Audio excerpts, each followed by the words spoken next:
Pre plan हंगामा, BPSC परीक्षा कराना था कैंसिल। दिसंबर 13 को पटना के बापू परिसर में हुड़दंग हंगामा शोर शराबा जो हुआ था सुनियोजित साजिश के तहत हुआ था, जिसका मोटिव था कि बीपीएससी द्वारा आयोजित पूरी परीक्षा प्रक्रिया को संदेह की घेरे में लाया जाए और इस पर सवाल खड़ा करके पूरी जो परीक्षा है उसे रद्द करा दिया जाए। तो ये पटना के डीएम के नेतृत्व में जांच टीम ने बीपीएससी को जो सौंपा है उसमें ये रिपोर्ट लगाई गई है। परीक्षा हाल में हंगामा करते हुए अभ्यर्थियों का फोटो और सीसीटीवी भी वायरल। और बात करें तो समय से पहले काफ़ी ठंडी पड़ रही है, जिसके कारण लंबी पड़ेगी अब सर्दी। डीएम को स्कूल का निरीक्षण का अधिकार नहीं है, ये कोर्ट ने कहा है, जबकि डीएम राजस्व अधिकारी है, स्कूल के काम में हस्तक्षेप का अधिकार नहीं है। हाई कोर्ट ने स्पष्ट करते हुए कहा निलंबन ये गलत तरीके से लिया गया है और परीक्षा कराना था कैंसिल, ये भी मुख्य। निवेश और सट्टेबाजी में फ़र्क को जरूर समझिए। डीयू में कंपनी की मांग कर हर रोज़ प्लेसमेंट की तैयारी है। कभी आईआईटी की प्रयोगशाला में आते थे एमएनआईटी के छात्र। स्वस्थ आहार के उपयोग से पुराने दर्द को कम करने में मिलती है मदद। पैसे मांगने का ऑडियो प्रसारित कर दिया गया। क्यूआर कोड वाला पेन ईमेल पर मुफ्त पाए।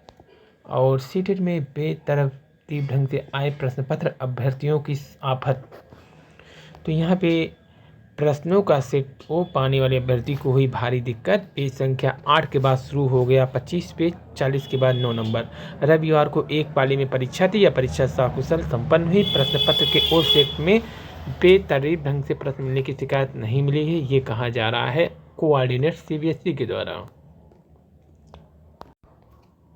सूबे में 1,75,000 शिक्षकों ने तबादले का आवेदन दिया है। अब शिक्षकों को रोज जांचनी होगी 150 कापी। लज्जू भैया यूनिवर्सिटी की बात है ये। और 18,000 भारतीयों को निकालेंगे ट्रम्प। हेड समिट के शतक से ऑस्ट्रेलिया 400 पार, जबकि 7 माह में कोयला आयात 4% से बढ़कर 16.24 करोड़ टन। तो यहाँ पे देश का कोयला आयात जो है 4 वित्त वर्ष में पहले माह में बढ़ गया है। निलंबित ओएसडी की कई ठिकानों पर विजिलेंस छापे में मिली आकुल संपत्ति। नोएडा विकास प्राधिकरण के तत्कालीन ओएसडी रविंद्र सिंह यादव के ठिकाने पर विजिलेंस ने छापेमारी की। इस दौरान जांच एजेंसी ने उनसे जुड़ी आकुल संपत्ति के सबूत इकट्ठे किए। टीम ने नोएडा में उनके आवास इटावा के पास स्कूल पहुंची तो यहाँ काफ़ी देर तक छानबीन किया। छापेमारी में बताया गया है कि रविंद्र के पास नोएडा में 3 मंजिला मकान है। इसकी कीमत 16 करोड़ है। इसके अलावा घर में 37 लाख रुपये सुख सुविधाओं का सामान व इलेक्ट्रॉनिक उपकरण लगे हुए हैं। छापेमारी में जो संपत्ति बरामद हुई इसमें 62,44,000 के गहने हैं, साथ ही 2,47,000 रुपये की नकदी मिली है। जांच टीम रविंद्र घर वाले पूछताछ कर उनके विदेश यात्रा को लेकर अन्य जानकारी जुटा रहे हैं। सुरक्षित भारत की नींव में सरदार पटेल का परिश्रम है, योगी जी ने कहा है। वहीं सबसे बड़े धार्मिक आयोजन बनेंगे विश्व कीर्तिमान। अर्थव्यवस्था रोजगार को मिलेगा बढ़ावा। डीएम को नहीं है बेसिक शिक्षा का चेक करने का अधिकार। स्कूल। वहीं नई दिल्ली विधानसभा सीट पर दिलचस्प मुकाबला होगा। आम आदमी पार्टी ने 42 विधायकों को दोबारा टिकट दिया है। और अगली बता दें तो वीमेंस ब्रिगेड पर पैसों की बारिश होगी। डिजिटल डाटा मैनेजमेंट में आने वाले के समय सीटेट में दूसरे के स्थान पर परीक्षा दे रहे 2 युवतियों को अरेस्ट किया गया है। केंद्रीय शिक्षक पात्रता सीटेट में दूसरे का स्थान पर परीक्षा दे रही 2 युवतियों को गिरफ्तार किया गया। उनके कब्जे से कूटरचित प्रवेश पत्र सहित अन्य कागजात बरामद हुए। ये कन्नौज व नैनी थाने में मुकदमा दर्ज किया गया। मामले में आरोपित मूल अभ्यर्थी महिलाओं की तलाश चल रही है। बताया गया सीटेट परीक्षा के लिए Kannauj, Katra DP girls college और नैनी के सुकून विद्या निकेतन स्कूल को परीक्षा केंद्र बनाया। रविवार को बायोमेट्रिक जांच के दौरान चेहरा नहीं मिला। संदेह होने पर विंध्यवासिनी सिंह निवासी पांडेपुर को पकड़ लिया गया। पूछताछ में पता चला वह मऊ की खानपुर घोसी निवासी मंजू यादव के स्थान पर परीक्षा दे रही थी। प्रिंसिपल की सूचना पर कन्नलगढ़ पुलिस ने आरोपित लड़कियों को पकड़ लिया है।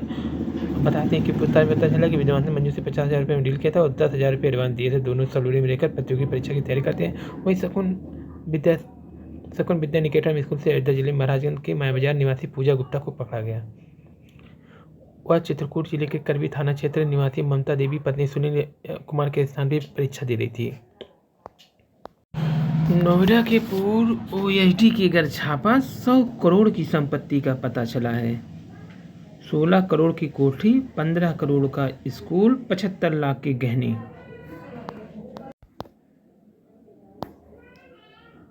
पैंतीस लोगों को गायब करने में जांच आयोग ने हसीना को ठहराया है जिम्मेदार।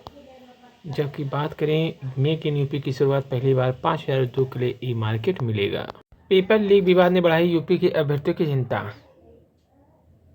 यार पीसीएस पेपर लीक विवाद ने उत्तर प्रदेश लोक सेवा आयोग यूपीएससी की परीक्षा में शामिल होने वाले अभ्यर्थियों की चिंता बढ़ा दी। पीसीएस की परीक्षा 22 दिसंबर को प्रस्तावित है। हालांकि प्रश्न पत्रों की सुरक्षा को लेकर विशेष इंतजाम किए गए, लेकिन इस बार परीक्षा प्रदेश के सभी 75 जिलों में आयोजित होंगे। सीटेट दूसरे के स्थान पर परीक्षा देती 4 युवतियों समेत 6 को पकड़ा गया है। प्रयागराज पुलिस ने बता दिया है, पहले से ही 2 पकड़े गए थे। तो केंद्रीय शिक्षक पात्रता परीक्षा सीटेट में रविवार को दूसरे की जगह परीक्षा 4 महिला सार्वजनिक समेत 6 लोगों को गिरफ्तार किया गया। बायोमेट्रिक मिलान के दौरान इनकी गड़बड़ी पकड़ में आ गई।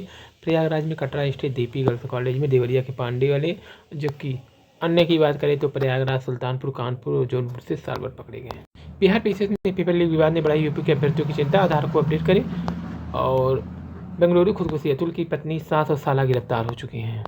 तो आत्महत्या अतुल ने किया था। जो बेंगलुरु की पुलिस ने इंजीनियर अतुल सुभाष के आत्महत्या मामले में पत्नी, सास और साले को शनिवार को सुबह गिरफ्तार कर लिया। पत्नी निकिता सिंघानिया को हरियाणा के गुरुग्राम सेक्टर 57 के रेलवे बिहार स्थित पीजी से गिरफ्तार किया गया, जबकि सास निशा और भाई अनुराग को उत्तर प्रदेश के प्रयागराज से गिरफ्तार किया गया। पुलिस के मुताबिक तीनों की गिरफ्तारी के बाद बेंगलुरु स्थित अदालत में पेश किया गया, जहां से सभी को 14 दिन की न्यायिक हिरासत में जेल भेज दिया गया। गौरतलब है 34 वर्षीय सुभाष का शव 9 दिसंबर को दक्षिण पूर्वी बेंगलुरु के घर में फंदे से लटका पाया गया। उन्होंने खुदकुशी से पहले लंबा वीडियो 40 पेज का सुसाइड नोट छोड़ा था, जिसमें पत्नी और ससुराल वालों पर झूठे मामले में फंसाने और लगातार यातना के जरिए उन्हें आत्महत्या के लिए मजबूर करने का आरोप लगा था।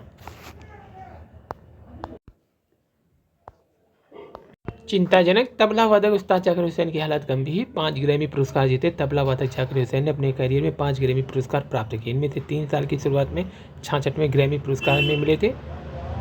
तो सबसे प्रसिद्ध शास्त्रीय संगीतकारों में से एक हुसैन को 1988 में पद्मश्री, 2002 में पद्म भूषण, 2013 में पद्म भूषण से सम्मानित किया गया। वहीं 2016 में अमेरिकी राष्ट्रपति बराक ओबामा ने उन्हें ऑल स्टार ग्लोबल कॉन्फ्रेंस में भाग लेने के लिए व्हाइट हाउस में आमंत्रित किया। जाकिर हुसैन पहले भारतीय संगीतकार थे जिन्हें यह आमंत्रण मिला। एक चरण में भर्ती की व्यवस्था समाप्त करने का निर्णय लिया गया है। 2 चरण में होगी एलटी ग्रेड शिक्षक की भर्ती। 2018 की भर्ती में गड़बड़ी से सबक लेकर किया गया है बदलाव। तो अब लोक सेवा आयोग जो राजकीय विद्यालय में एलटी ग्रेड सहायक अध्यापक भर्ती अब 2 चरण में होगी, ठीक वैसा ही जैसे पीसीएस में होती है। पहले प्रारंभिक परीक्षा कराई जाएगी, इसमें सफल अभ्यर्थी मुख्य परीक्षा में शामिल होंगे।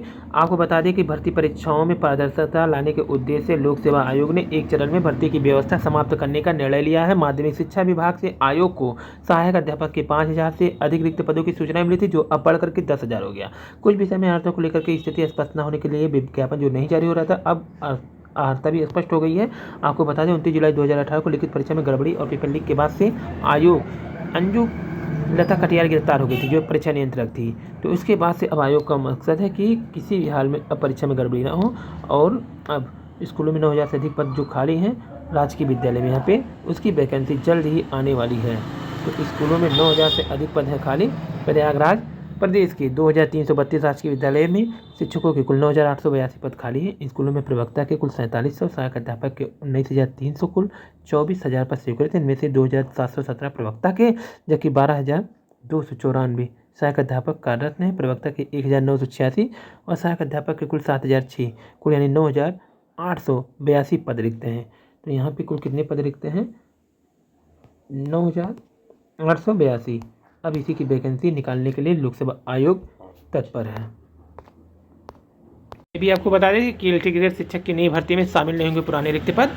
यूपी लोक सेवा आयोग को नई भर्ती के लिए कुल 7258 पदों का मिल चुका है अधियाचन अब तक के हिसाब से, जबकि एलटी ग्रेड शिक्षक भर्ती के पुराने रिक्त पद अगर जुड़ जाते तो ये 12000 से अधिक हो जाता, लेकिन अब पुराना नहीं जुड़ेगा। 2018 में विज्ञापन जारी हुआ था। रिक्त सीटों को भरने के लिए तृतीय अवशेष श्रेष्ठता सूची जारी करनी है, लेकिन वो भी लग रहा है जारी नहीं होगा, क्योंकि अभी दूसरे वाले का ही नियुक्ति नहीं किया गया है। शिक्षा निदेशालय ने एलटी ग्रेड के कुल 7258 पदों का अधियाचन आयोग को भेजा है, लेकिन इसमें पुराने पद शामिल नहीं है। यूपीएससी ने 2018 में कुल एलटी ग्रेड के 10,768 पदों की भर्ती के लिए विज्ञापन जारी किया। चयन प्रक्रिया पूरी हुई, लेकिन बड़ी संख्या में सीटें खाली हो गई, जो लगभग 5000 सीटें थी। कुछ विषय में योग्य अभ्यर्थी नहीं मिले, कुछ विषयों में अर्हता के विवाद के कारण बड़ी संख्या में पद खाली रह गए। ऐसे में आयोग को शेष पदों को भरने के लिए द्वितीय अवशिष्ट श्रेष्ठता सूची जारी की, लेकिन अभी भी इसकी नियुक्ति नहीं हो पाई है। तो यहाँ पे बताया क्या गया है कि बड़ी संख्या में अभ्यर्थी तीसरे अवशेष श्रेष्ठता सूची का इंतजार कर रहे हैं, क्योंकि इसके बाद भी सीटें खाली हैं। क्योंकि कई विषय में एलटी ग्रेड शिक्षक पद के पद अब भी खाली है। सामाजिक विज्ञान में 185 थे, जिनमें से 68 पद अब भी हैं। कला में 197 थे, 147 अब भी है।